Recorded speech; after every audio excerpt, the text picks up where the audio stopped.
has ended.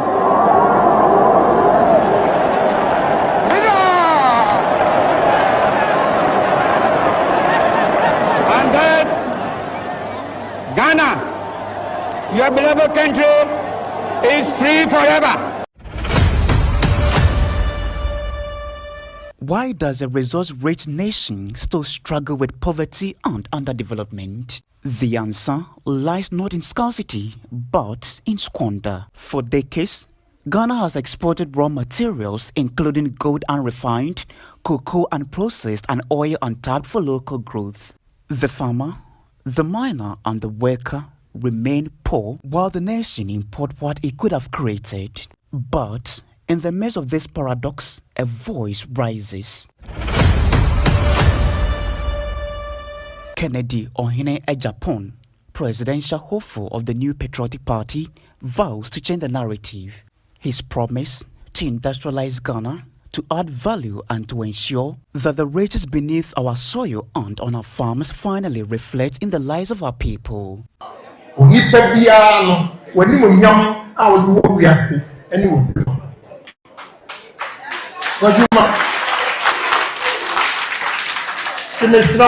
It is a bold vision, one that seeks to end the cycle of exporting potential and importing poverty, to turn cocoa into chocolate, gold into jewelry, oil into refined fuel, and jobs into dignity. But the question remains, can Ghana truly rise above the curse of its own abundance? Or will it take yet another generation before we see transformation? The answer lies not only in leadership, but in the choices we make as a nation.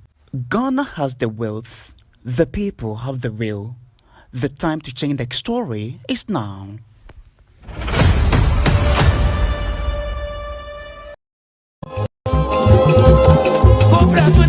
All right, well. I'm Maria Sanswatanase. I will Globe TV so, and I face Get Connected TV. I will YouTube. And Obadia ya dum ye ho ye wa pomden wasanso am ye kwanya foforo se ye ntena se na ye ne uni Kennedy Ohene Japan ho nkomo ne ho nsempa ebeboa wo a wo hwe me se we delegate we Ghana ni ana we NPP ni a o pese NPP party efa ne ntuma pefra o pese Ghana nkoso eyefe o pese Kennedy Ohene Japan ebeye president meso so be ko YouTube no so na afei wa share dia amanfo ahwe bia Get Connected TV wo de oko YouTube no wa search button no hon ba bia ye search no for information no na what type Get Connected TV ama at Get Connected TV bibia bom ubope ebe yaba no wa bie page no ubia na wa subscribe ubia na fi wa piepia wa share e de amanfo abusuafo adofo se ene Kennedy ho nsempa ye de bre wo no won so ubenya bi na wa hwe enti wo de comment no ebe fa ho e wo YouTube page no wo de won subscribe e kra no a o pese comment ya ko ye YouTube page no so na fa comment e fa ho no ebre yen ye bekenkan ebre sem na unim se mi bie phone lines ni tumu a ya na den pa so be remfi se adofo ne atwefo e wa chirichiri ni bencheye e na wo mo ehwe dwumadie yi a wo nyina peso mba so eno nti wo message e di nkan e fa YouTube page no so a na che se wa wie kra wo freda antoma na makenkan ne kama na me de amount me ma mo nyina madwo menim se mo ho ye se de me nso me ho ye no me dia ne chairman apiejei me na matena se a me di dwumadie yi ebrel ene anadwe ene ebekọ ahoma no so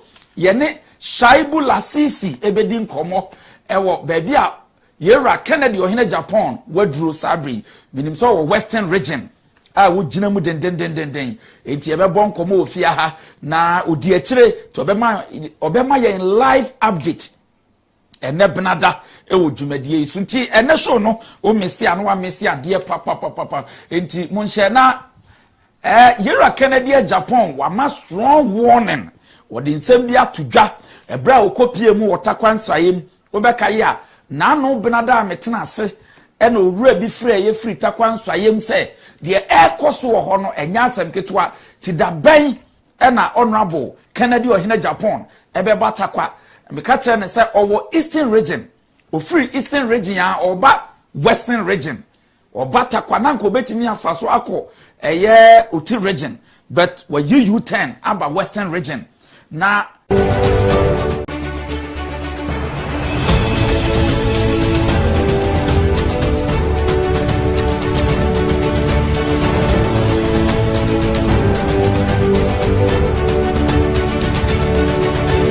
oye empanimfo ayi your friend is saying MP a oto nsiriwa yi a na no Kennedy ankoboa na nakonwa abonu Ashanti region they o say the certificate otwen odwan aponche ngoma no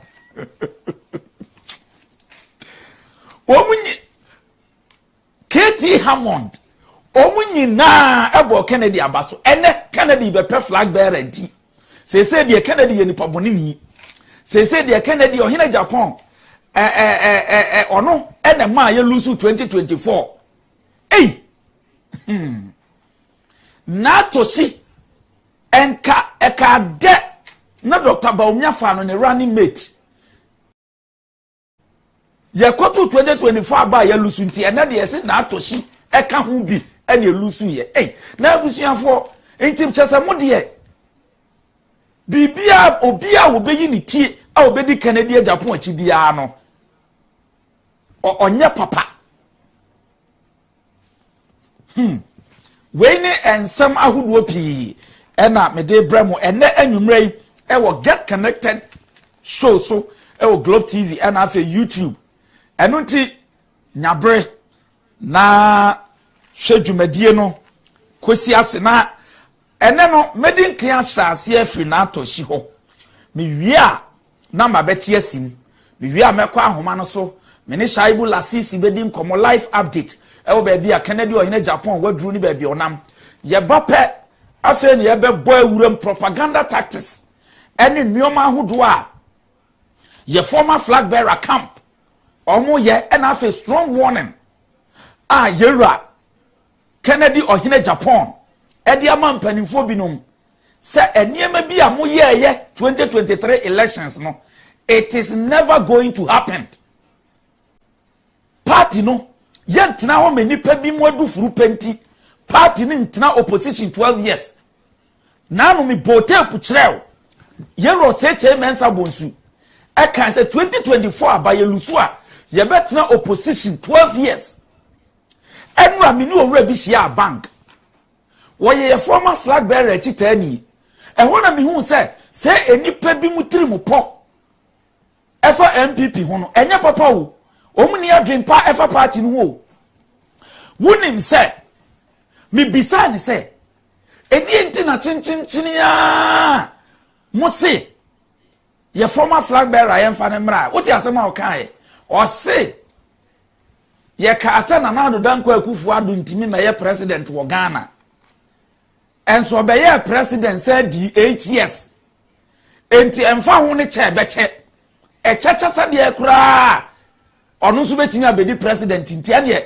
ye ko opposition 10 times crime form Miss I was shocked I wanna me who say aha okay say nipa bi mutiri mo pono enya wo polling station executive a wuti motokrobia wuti otwe bariate wuti ofuman won odwene wo ho na mom ni selfish interest and odwene ho until he becomes the president. No why any party na engu me bisa me say Akufo-Addo was given a chance because onye vice president he was just a foreign minister.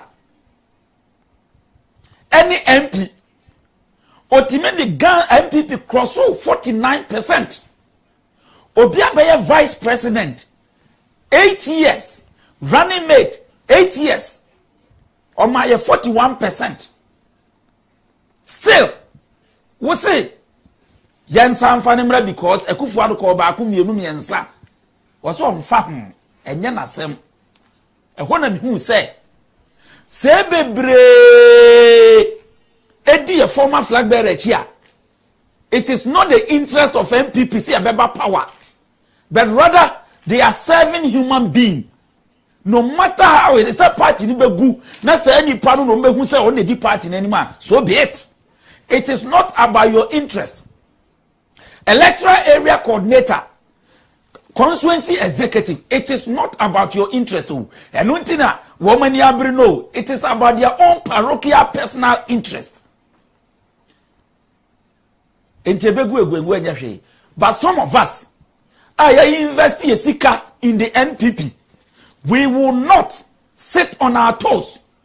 We will never rest on our toes until we rescue the party, MPP party, from collapsing. Yentanase. My party name Shiasiansa. We will wrestle power till the party survive. Kennedy Ohene e Japan, the man of the moment, the people choice.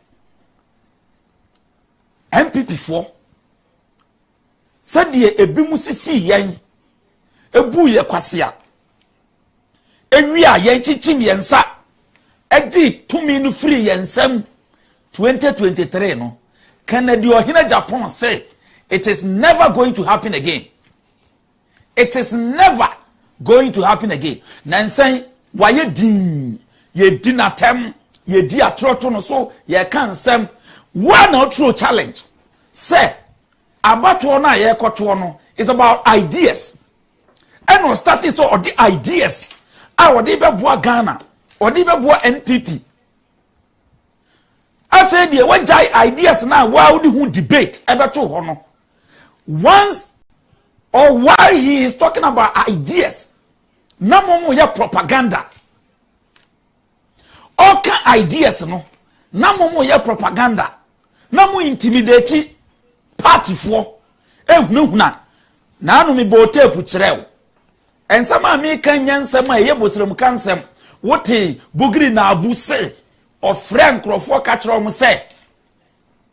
Omunto emfama womun wiasrem ni. Intimidation. Ehunahuna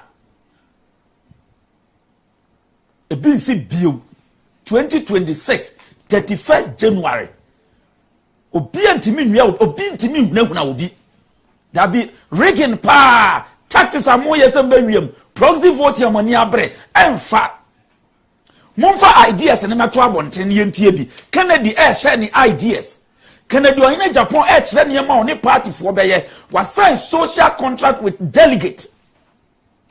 Nana no me na ma mete say obi say na your friend is saying say unim party fo a onka so obi mfa ni data emrew na uko school ko university ko primary school ko secondary school no wo teacher a o kire wade no onim wana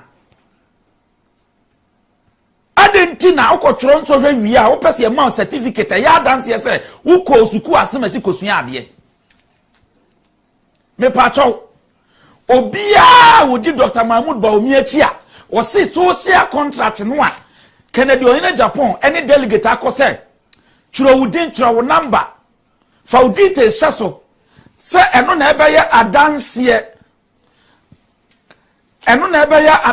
a ebe gina one won tem se owini obeboa wo no wo se eno no ewu hia na akọ school no se ka akosua ade awie no abetena fie wa ni ama certificate chere adanse apamwa edawo ni school ni ntam sa ampa wakosua ade ba men kwa homa no so na me ne Shaibu Lasisi eni nkomo taw emra Kentim Ashanti Region Deputy Communication Director wodi kanachi ba bia tokro bia ni ho a onimu wo Ghana ha sei Shaibu Lasisi memo ajo eba Globe TV so ene anwumre yi mejo so mu ya dem abanete sei papa na so me ho ye papa na anwumre obutu hen anwumre bia bofo ubutu hen fasisi ya hen fa na maduro I said I want Takwade constituency. Oh, okay. Chamfoni ni chire yen. Before say baby amakoko any ade nyina no currently western region e hot say let us linear and then nansa ana ono abuke di kwa ma konko da phone then me come say to the unity so no eba western region na ya eastern region and na wata amanfi hene eto ne side so ono abuke ne say wo cha na party ekete ono abuke empa ni munya emeka akiri so ono abuke eyete ode ebo ba ko eku no ma ni and to oba party ne dia enya yem break the eastern region so no yemra western region yeba apashe ni wia na ya toa so e the unity so no ama man for mo na ya ye wata amanfi east ya ye amanfi central ya ye amanfi west ana apesi ya ye Prisia Hunibali ya ye Takwa Enshayimu ya ye Mpoho ya ye Enembele ya ye Jomoro ya ye Evaluejra ana apesi no ya ye Kwetimintim ana ya bepiemu ewo Takwa de abatu mbesiafo na ahwefo ena tiefo a omo 18 ni na omo hweme no eya ni gisem ana ya de ema omo sense be a honorable can declare so by the Tobiano MPP delegate as son of person. Now honorable can what you know one ankane bono afo mantem swafo and after the Ghana ambassador to India on menyan for ku after match and after the former deputy finance minister Dr. Aled Ampabe and the former tourism minister Catherine Apiku and they do what you know party for omoje honorable kedi kwa na kompa Japan message you know AG every said the regional secretary Oketechie the regional organizer the deputy organizer kwa the one hold the honorable Ken campaign in the western region now every constituency you know koro share western region you 2 MP and the one a former MP constituency there koro when your former MP sir omo connected to honorable kedi kwa na kompa Japan when a former MMDC do baby constitutional chairman, no, they are bold to declare for honorable Kennedy Kwame Nkrumah for a country delegate and say, be a jury there. Kennedy Japan is the way. Meaning a constituency through a year back with the meeting, party chairman, your fellow Jerry, science and after more kind of say, MPP, there are lots of indiscipline in the party. I say, Akola and Papini and your swine. A penny so far class and your boga. And a party you get a party to auto play the party like a run in the home. And to the young party so be a oil firm, or you boot, or you decisive. Chairman sounds the same. The ocean by the MPP free by the Baby Grab. Was say 2015 MPP ever Bemu, and the 169 seats and a buyer, a real actually 2021, and a car 137, 2024. Yeah, come the show the 88 seats buyer, and Swati at number 87. From that, the other boom area a bit about 86. One say a certain MPP, at the chance they're saying MPP, and took off from and to party for enter American in Japan, no with the Japan. What chance to say MPP in 2028, you know, and this for Omania Paira Bravajo, Omia Takashifo. It's one for candidate here, the near Jenny Ampanko Christy, and this for you will be able to pass. Honorable Kennedy Kwame Nkrumah Japan, I gave Marco for now. One party for a cata and another party for an intent. One part a trial mantem, a dear Barco who say guarantee and say and started. Now, no one blame you to say, I'm going to engage in guarantee if it's empty. Say, no word, the campaign move. A plano, a branch to walk, near Yare, nearby Yare, who needs to have a journey, Ediama, Nema, and the bush. One time, young friend, Kushinidia, about what take at the guarantee, I'm going to what will or say, and plano, a dear child, I'm never come back. There's no vehicle, or say, a real to the America, any other job countries, almost the subsidy, Edema farmers, and other said, a competition or money mungo. And don't you remember Mabulu Aya Guarantee? Or there, you come not the Bani Guarantee, no, he stand for the alternative. Alternative in Aya Day, and he said, you are the Asian American, but Asian American, and it's over the top heavy duty improvement and the Ghanaian entrepreneurs. No more partner foreign investors. No more guarantee foreign training. No more absorb more. That is the only way you're making any guarantee. Honorable Ken said, "What the beer factories to get the Kubebaya one, get the Kubebaya milk, get the Kubebaya fish, get the Kubebaya coconut flour, and these factories no any of their Kubebaya one ever. But we don't know the can't say one thing guarantee a minimum no may be same job. What is the only way you're making a party guarantee? And over the president, was a matter water guard. One guard, forest guard, operation gallant of operation one say that's how you cannot into say you drink the factory shop. And me have a mountain every guarantee what say. And yet only two of them will be a guarantee you. You do my tour. The mountain I'm a family animal. Where you will die about the decent job. And then I cannot play the tour, get the drone, get the aeroplane, airplane, what say you have a comedy area.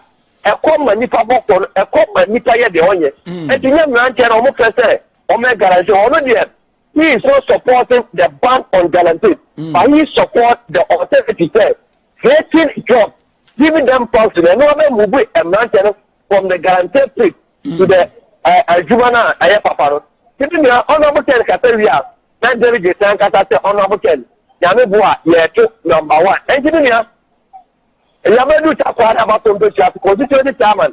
I'm on the grammar company that far back and sentences. Okay. I said a level playing to Bianubia. You can Japan to be free. No party sample of delegates to listen. Not all the 5 aspirants. Delegates in any part all back kind of message. I don't want my delegate. What's in the ABC? I need to apply. Want to about Minia. They tell me look at that. Dr. Alex Ampabe, Deputy Finance Minister. And all Cathay. Now, when himself, the finance gurus, I brought there after it. Alexander Speaker, Kwaku Party, and a man as Tibunia as supported in Japan. In Japan, and the teacher said, one about Western regional, the mixture of gas as Ghana Montana.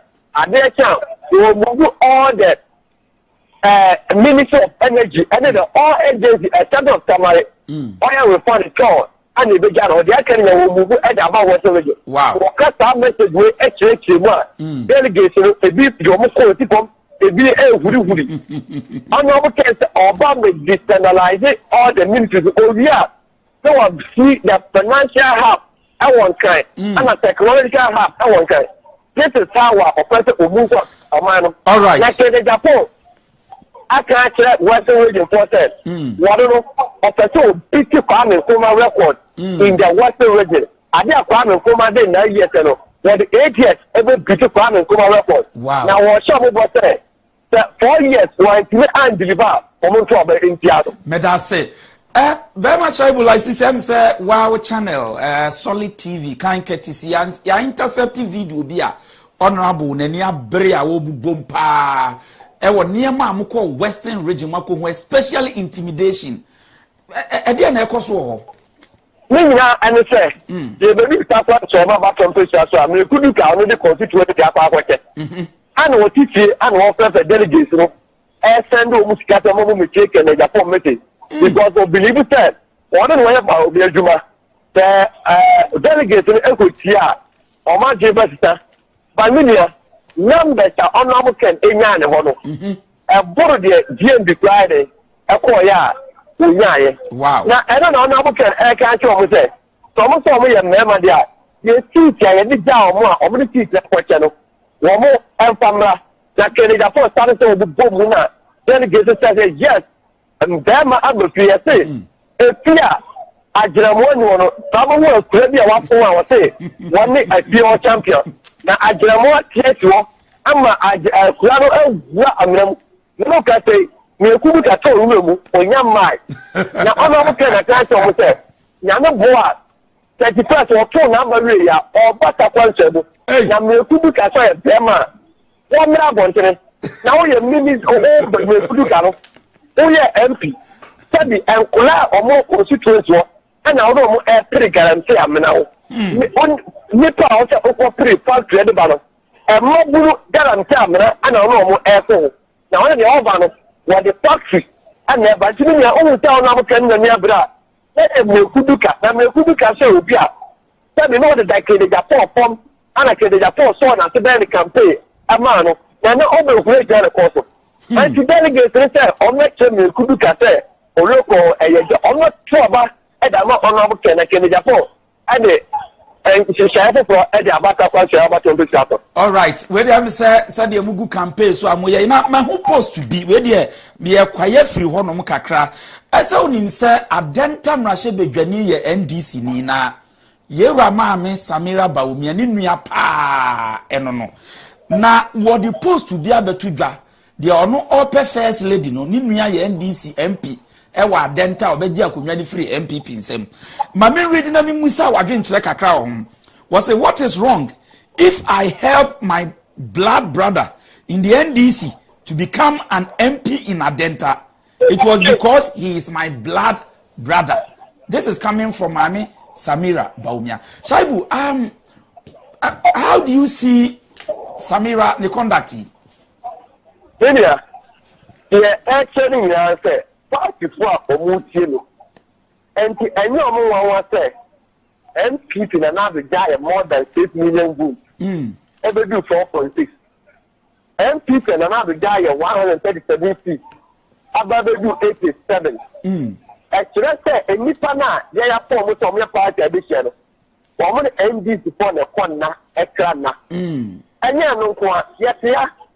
And you say, National Local Authority political no almost. Ye did command Adenta MPP MPA where NDP because Samira Baumia.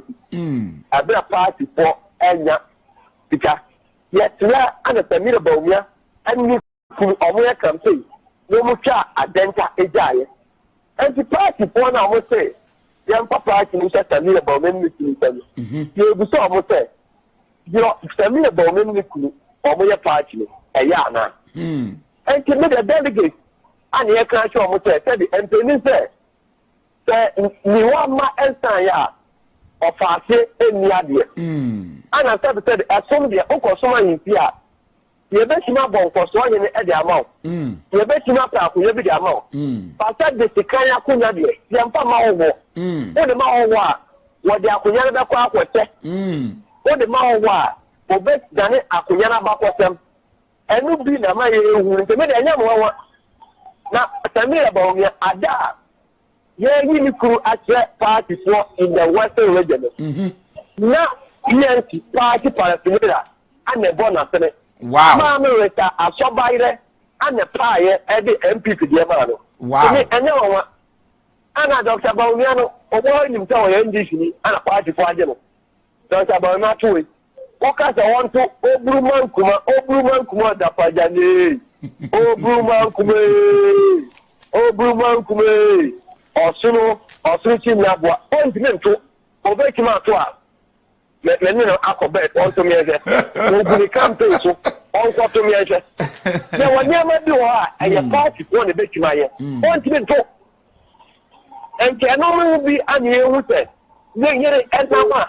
What to party about some eternal. I mean, the party, Dr. Bonnet about party, 17 years. The year said about party, 24 years. And you why and other young about party.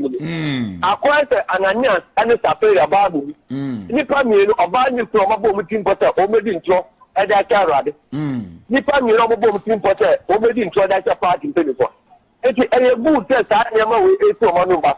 Delegate, then to Obama honorable pay the crown and compare with Japan. Then to Obama because of the new member. Then to Obama because of our tema. Then to Obama because of the 1 year Kunopoja. Now, we'll be the dad ourselves. And a Kufoko Bako, Kufoko Miru, and other call me a son. Now, also Miru will call me a son, and a man will do my Yana. Another two ABC. And you're Duma and Yaka. That Abako family, a chum, and yet.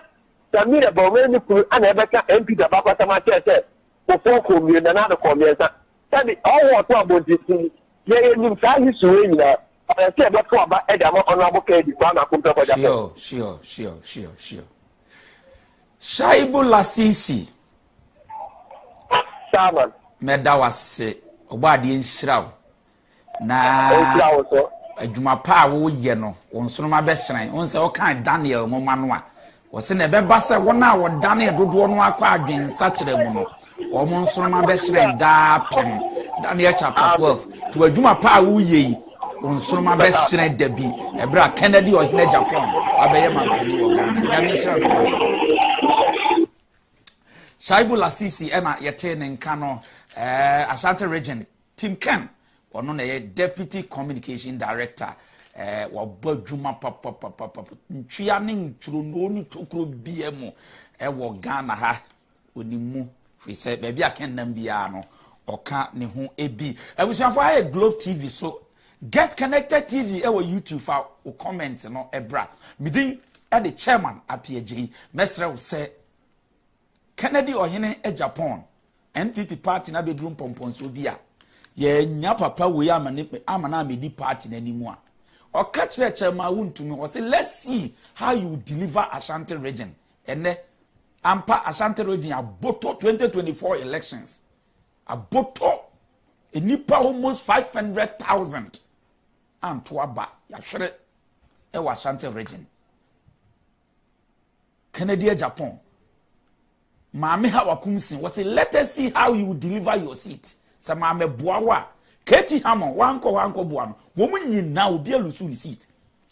Mreku duka e mo Kennedy Japan dia boa Western region pickups out to the wo betini nyina wa afidi wo de time twuku na before that no yanko na atochi ho na atochi ado yanko ne nchen mami no ye common fund administrator ebra MPP e wa ban mu no waye deputy ambassador to the US ena waye mrashe bedwani nso e wotema last 2024 elections enipa be se nan a odi ba abonten said Dr. Mahmoud Bawumia beyimu baako e de aye ne running mate no na atoshi ado e ka ho bi now the reason why o manyi no ne say na ofri minority group ena Dr. Mahmoud Bawumia to free minority group.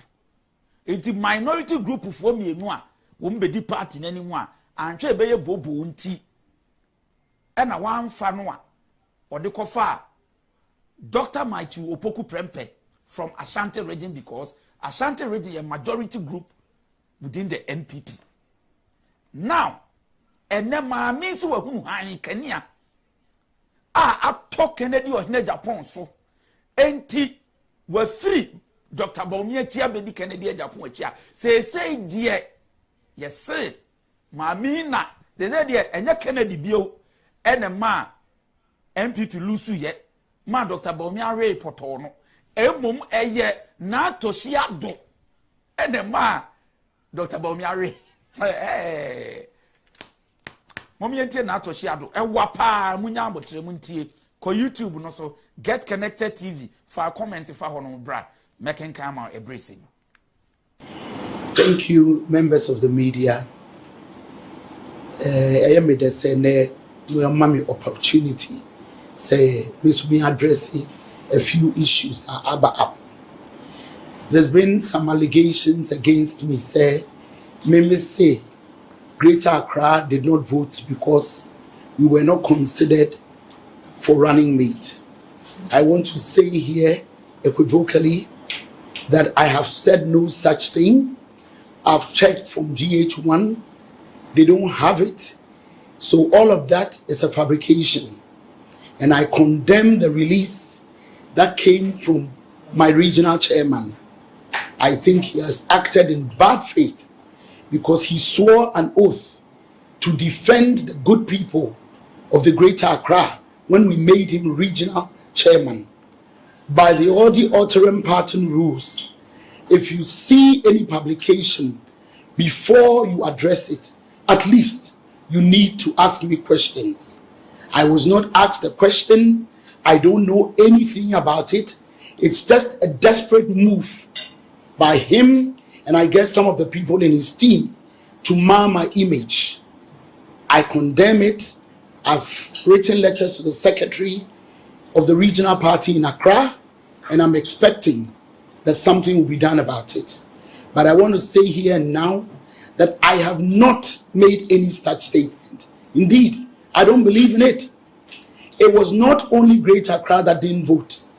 Even Ashanti region that you were given the running mate, you didn't vote as well. Central didn't vote. Western didn't vote. We lost by over 1.7 million, and we must be concerned about that. How then do I zero it down to Greater Accra?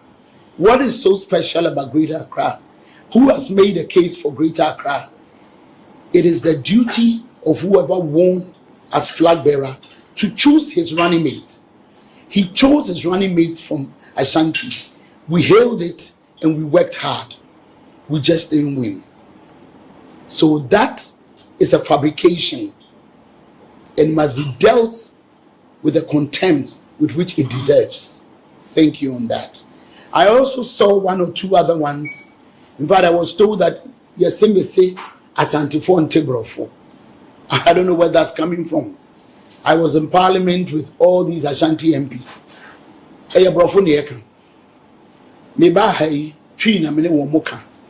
Now ask yourself a question. Oba si amaba me ye campaign. Na modern sem ene yes what he say echna wo si say. Ba kokra o de ba mu ne say common fund sika no.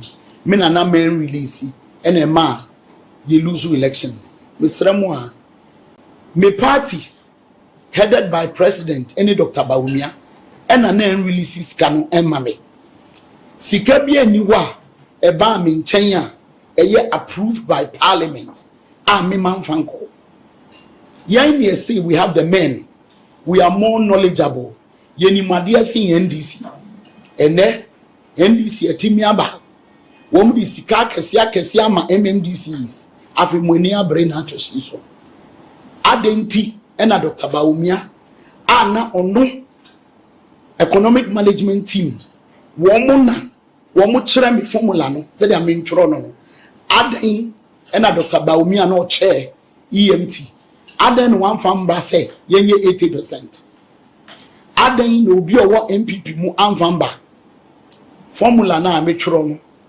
answer na me tworo formula no mini deans of MMDC be share mini regional ministers be share mini party for be share mini local government for be share mini members of parliament be share mini chief of staff be share we are mini economic management team for be share entinya na to sinkoa and etnase no waye formula no.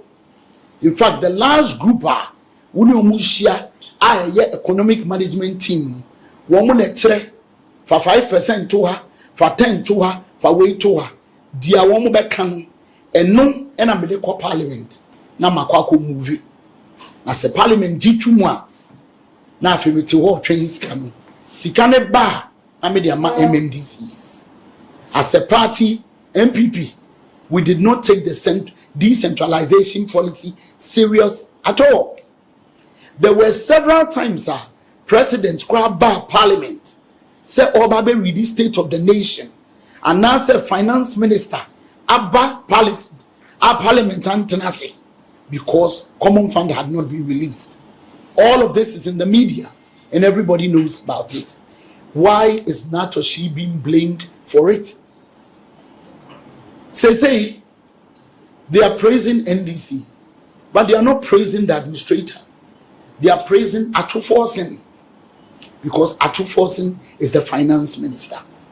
It was the duty of the two finance ministers, Ken Oforiatta and Amin Anta, to release monies statutorily. It was compulsory to Common Fund, but we had problems. And if there should be a blame game, that blame game should be situated in the office of the two finance ministers and not the administrator. If the MMDCs want to blame anybody, they should blame their representatives, the members of parliament, who passed whatever formula we brought in there. How come nobody thought about 80%? We said we have the men and we are more knowledgeable than the NDC. Today they beat us to it, didn't they? That's not the only thing they did. They have been able to keep the dollar at 12. Why is anybody not blaming the governor, the finance minister, and the vice president who chaired the economic management team? Is it because I'm a female? I'm a woman. So in this country, where we have too many male chauvinists, it's easy to put your hand in a woman's eye and blame her for something. No.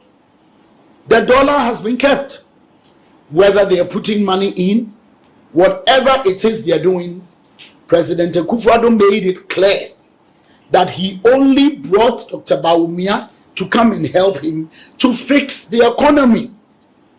He said, if I say it in Twi, yesikana ye jata enunti na makofa Dr. Bawumia se ombe yesikane mayen unuanum. If after 8 years yentimi anye sikana, where are the men who are blaming me? Where are those who are pointing fingers? Say mina mima yelusui. What about the fact say 17 to the dollar? All those men, do they not exist? It is sad that I have to come out and talk about a party like this. But the way they are pointing their hands into my eye, I have infections in my eye. And it's time for me to bring out that log. I did not do anything wrong. I am an agent. I'm a tool. The job is by the administrator is to receive funds from finance. And when you receive the funds, you disburse it as approved by Parliament. If you receive funds that is not approved, you cannot be allowed to disburse it. 2028 abatuo. Me who say, enyem kwala abatuo. If you say, this year, yakotu abawa ablekuma. Na bro ye bro, me nua ha wakumsem. Any Lloyd no, Emma me who say, any say bibi bium da ho. Me hwe kwan so a yedi yi chief justice. Yes, sesan abanya. Yetumi sesan president. Sesan vice, sesan speaker. But chief justice there, I just say with 70. Now next person about. Me nua kwan ya ye ba ye fa so a yedi yi chief justice no anya me de. Me hwe ne o ma me tete wo masum na ade a me hu say election 2028 ebe ye showdown election. Na wo hia obi a owa kukudro onsuro ade tumi wona ho obetimi akopre amaye. Me hwe nipa 5 na ejina no a me wo nyina ya adwuma da obi a se fata so be president ba medie akoda adwene mu de eye Kennedy akompreko ene kura dia mimi hia to win 2028 enunti ena medi nachi.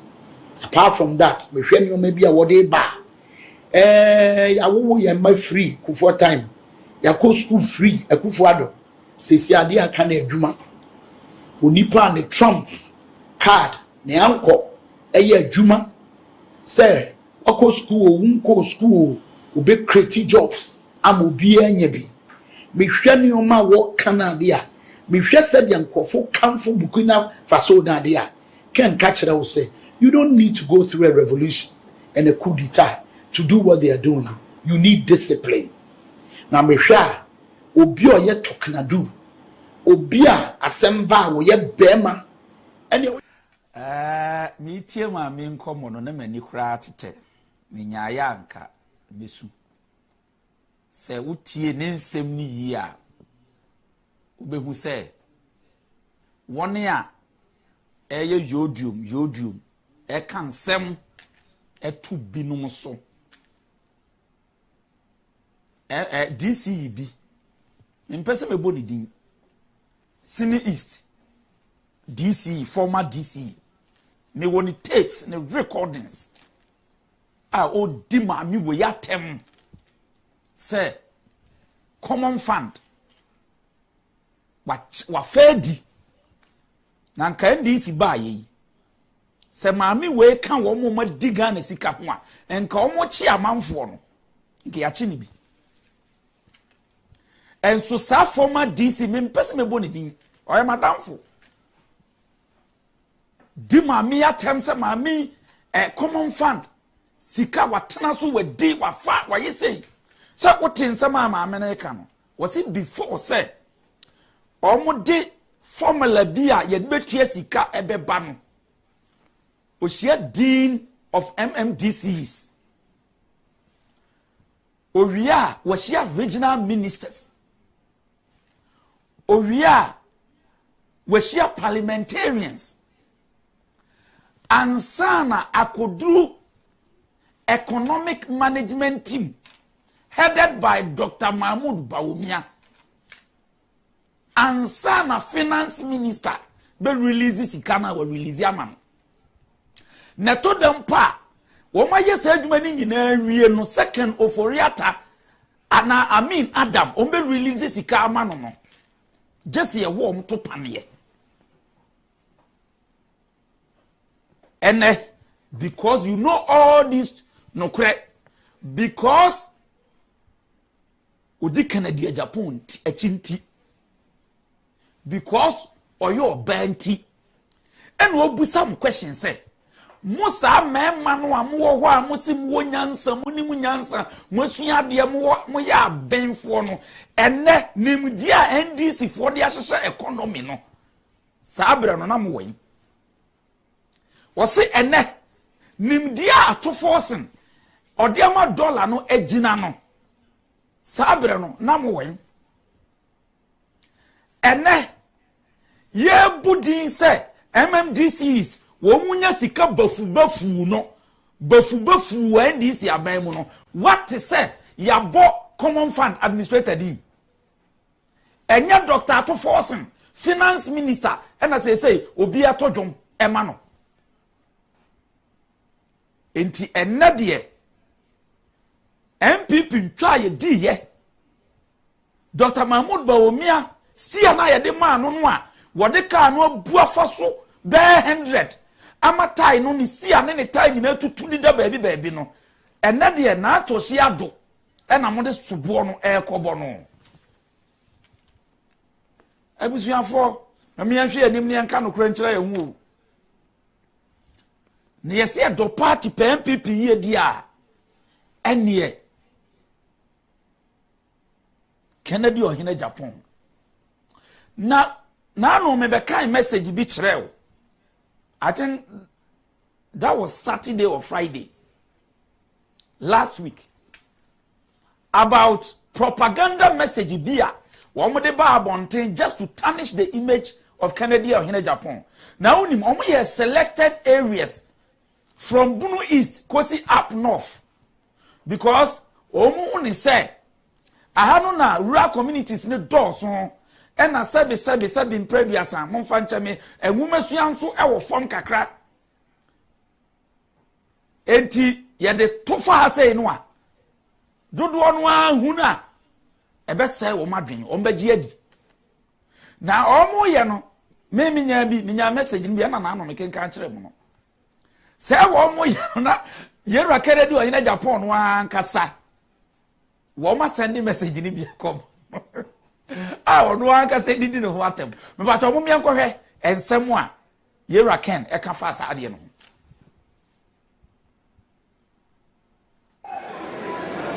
me no mo be kasai me da sorry am no pa executives me phone ya na ya send me message me ankasa ma me didi MPP for them so we are foolish.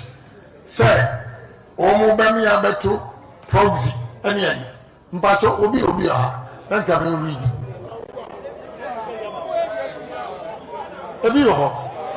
You see politics. Obi to me a open. Pia oma konya e di media sheho. Ewie no.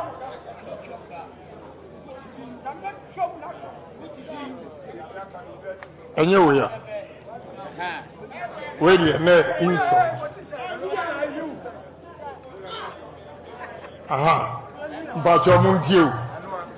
Also, the attempt to allow polling station executives who may be sick or travel on election day to vote is the reason I say some of our party people are fools.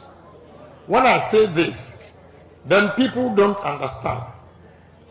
If they go ahead to introduce these proxy votes, I won't leave the party. I will stay in the party, but I will cause chaos in the party like I did in 2024. I don't know anything about this, but Omo de Medin Ashebo and almost spread it. Second in Japan, me did party for action. Me did party for action. Messi. Some dirty politics, me my power. But first, you know, and you're more to God himself, I'll fire back.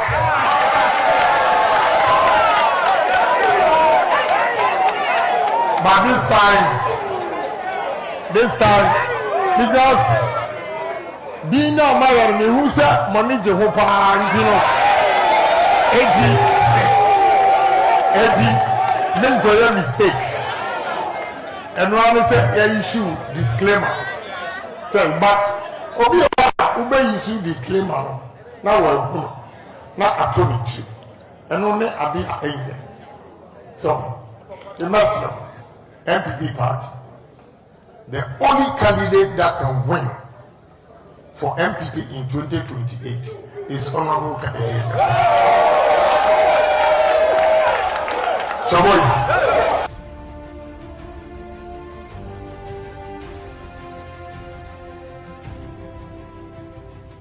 All right, and until sir Mamu Kote, say on one can receive message in Ibi.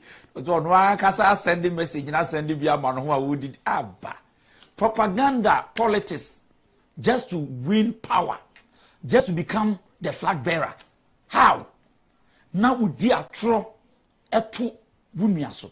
Now when in the entia Kennedy Odru Takwa Nenia Bre na obu bom. No send a strong warning, strong signal. Ediama NPP, penning for any obi be a wire not doing so, dear Huna, any anyway. 2023, mo yes, yet to super delegate Congress a man, yera, your friend is a Alan Tremanti free mono. Nichi tell me you're born any water malisrim, you're born any, I was stream. Me region. Bono East Region Youth Organizer, Regional Youth Organizer, ya Bono Eman Kong HI is on public record.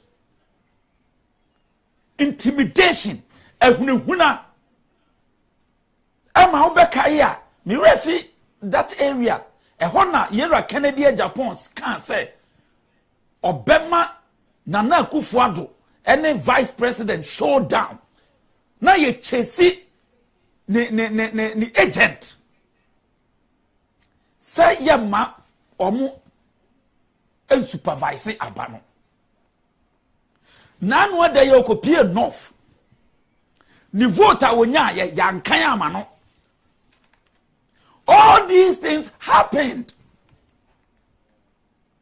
But because of the unity of the party, this man didn't talk. He swallowed it. This time round, sir, to trust him, and Sanya man. Yeni NDC for Koshia election, yen to me yet. Me at when we come within the party, I want to know. But MPP mu obi ani wo ye be ma sen Canada Japan ye nim ni fritete. Now this time we will never leave any stone unturned. We will protect the ballot box.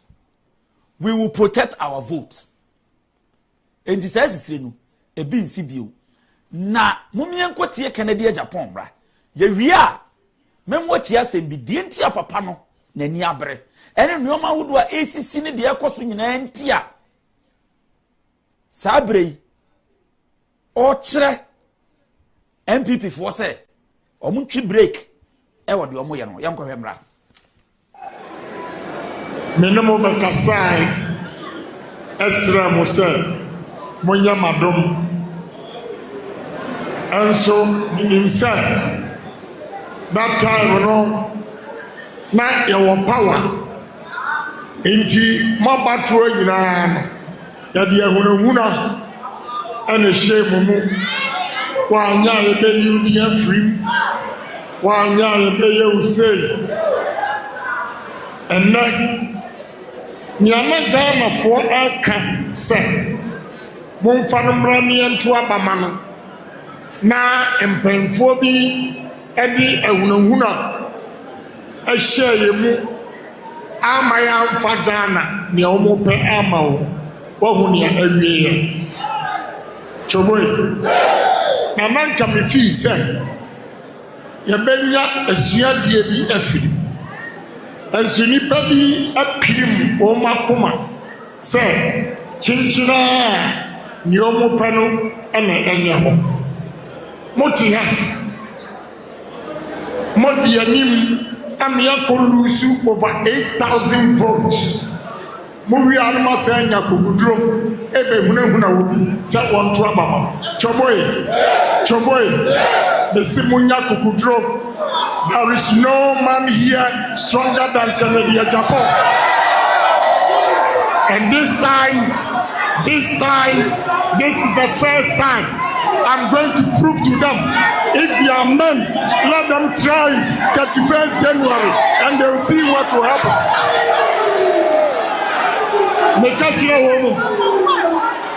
mistake. 31st January, when they use a memo of Ghana.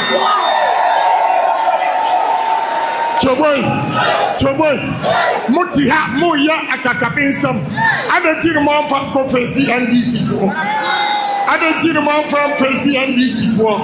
Mutiyama NDC for the Musit. Muya, Namoya Kakapinsam. Let them try 31st January and they will see what will happen. Choboy, Mayedi, Anna Akurienti, and Mayedi. But me a koso wa takwahan minimuni na adwuma emrantia ni mbaba wa padwuma ya monjimi anya bi ama wo mo boto mko na mo pe mo kodi candidate echi mo ya sika ndi no masa kodi another candidate echi mo ya no ma ba tire se bi ya ne die enkwasiafo ana Choboy, there is a bold man in this party. I will defend the party anytime. We are not going to allow anybody to take power from us. Nobody will take power from us 31st January. There is no homo. Yatiha, Empire wa Habedia Gansia, Adia Mayama Western region. In 2015, na Ntokwa SC regional executives in free central region and about solve problem. How many seats? And in 2016, Modia Akakabinsam, you could have 9 seats, and then I got 2. Fedi anyone so, and I'm also a train near Mope. Woman, I bet you near Mope. No one quarter of the year. Woman quarter of the year. Choboy, unity, and if I had the attempted the idea in a hand, but I don't push you. One man said yes, a member of party. Chaboy, Musari, Moko Tuaba, Yankaya Abenway.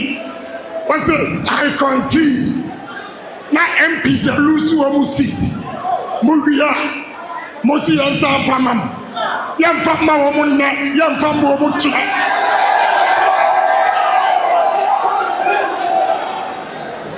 Choboy. Akuru yentro. Na menye abofra. E bayira abofra kwi. Sa ehunahuna no adosu otakwa. All executives are here. Bema kasa. Bebia yedi. Bebia yedi. Na nani bere abiri nyina no. Mumie nkotie Dr. Matthew Poku Prempe. Na one ne nyina na nam.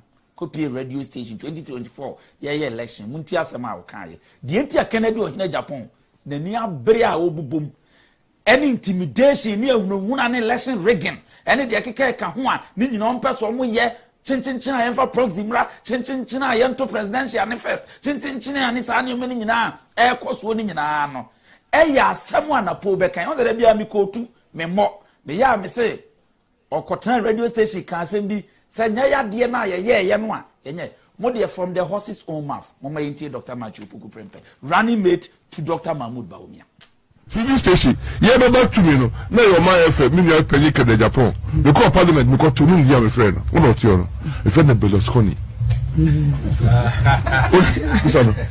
the share na am say papa de Berlusconi say ada na am say Berlusconi ono ti Italy na ba ye chenyi no bosoro miensa ono the radio station in football AC Milan or the dominate Italy and would be the prime minister, the longest serving prime minister since the time of the Republic. Silvio Berlusconi. Oh dear.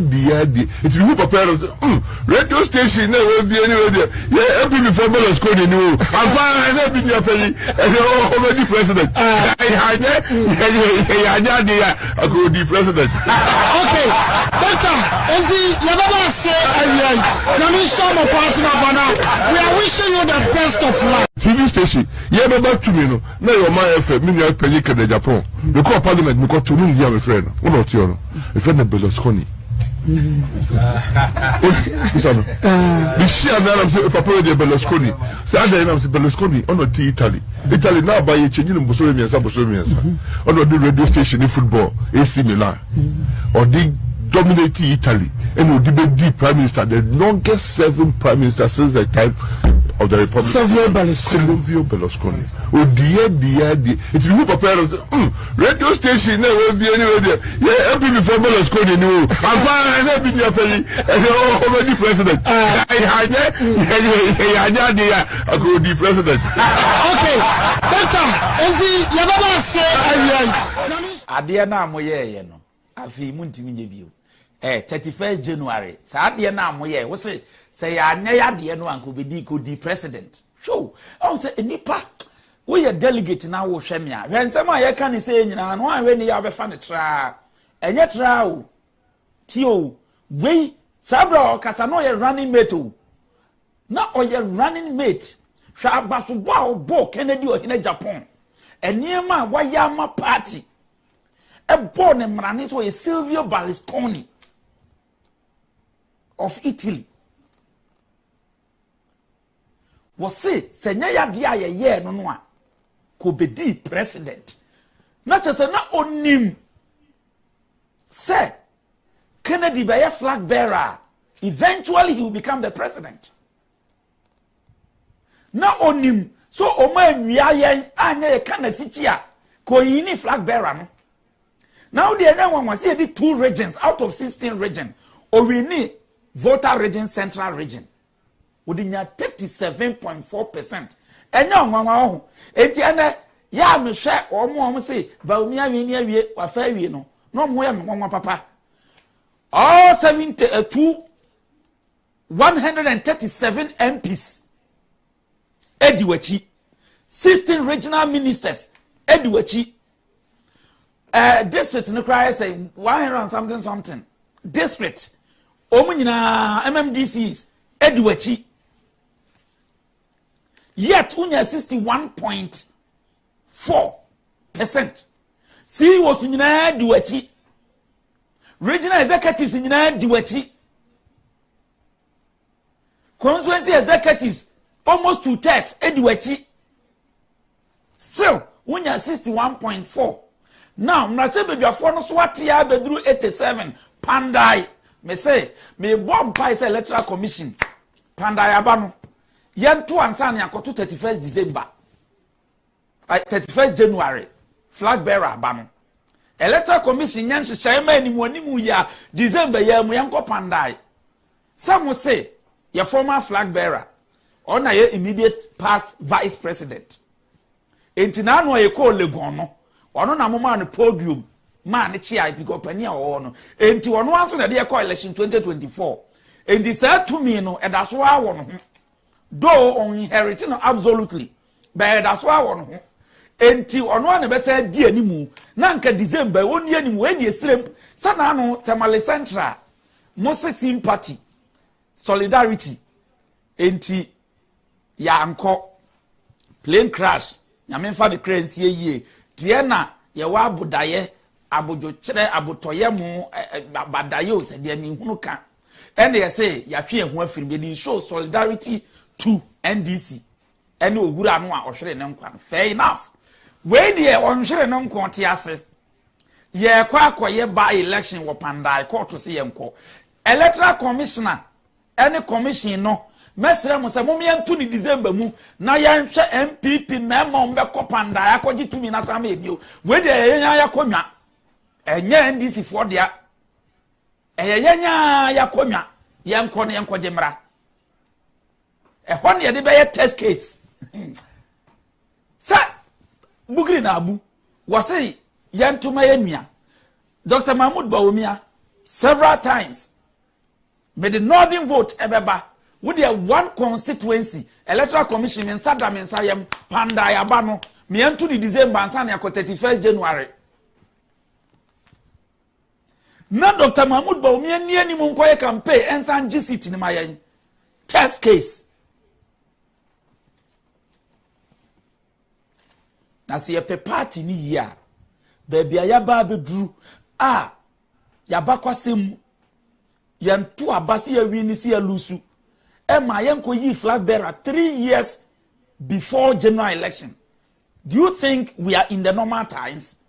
Na nipa bi selfish interest in tea chin we ko mienu we ko miensa nti we nso be ko 9 ti party be gu kra mfa ho yenwene ho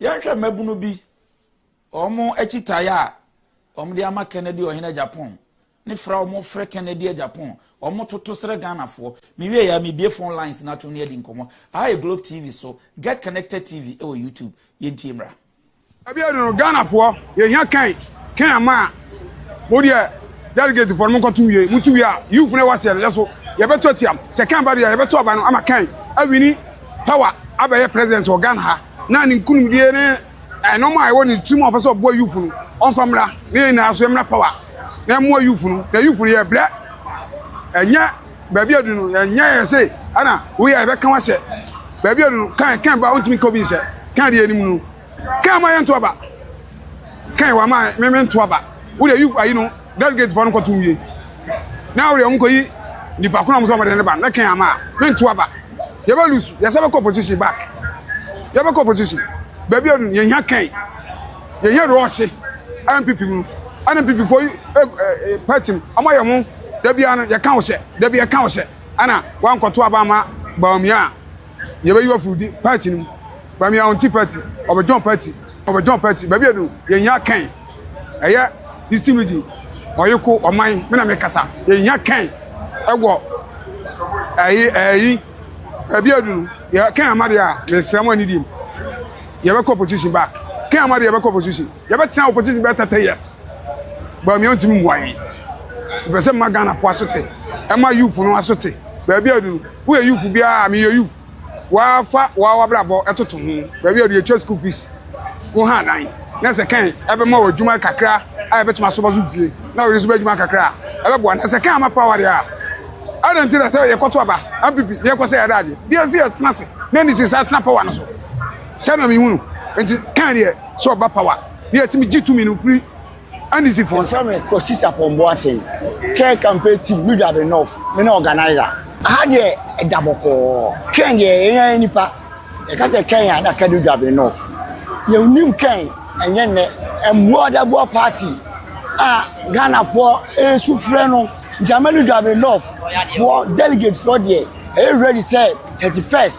And the part that didn't call a compreko and I didn't call. And you also say Ghana, you try doctors, you try lawyers. It's a businessman.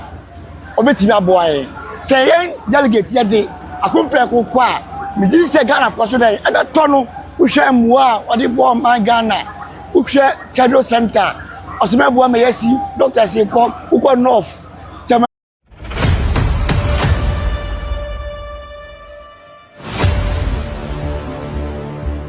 Ghana, from the shimmering mines of Obuasi to the cocoa fields of Goso and the oil rains of Takrady, the country's wealth lies in one question lingers. At long last, the battle has ended.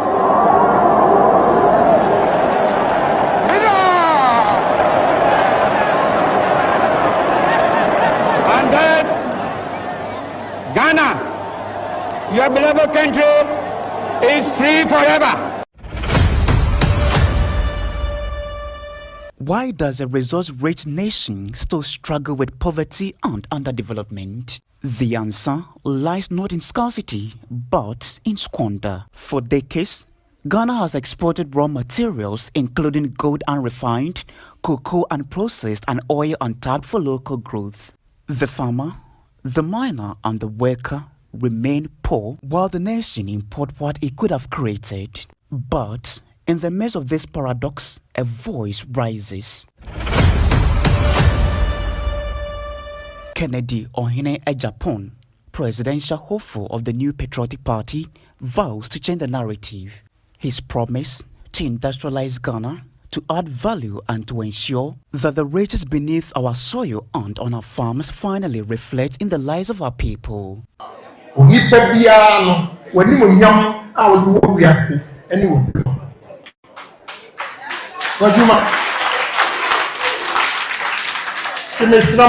It is a bold vision, one that seeks to end the cycle of exporting potential and importing poverty, to turn cocoa into chocolate, gold into jewelry, oil into refined fuel, and jobs into dignity. But the question remains, can Ghana truly rise above the curse of its own abundance, or will it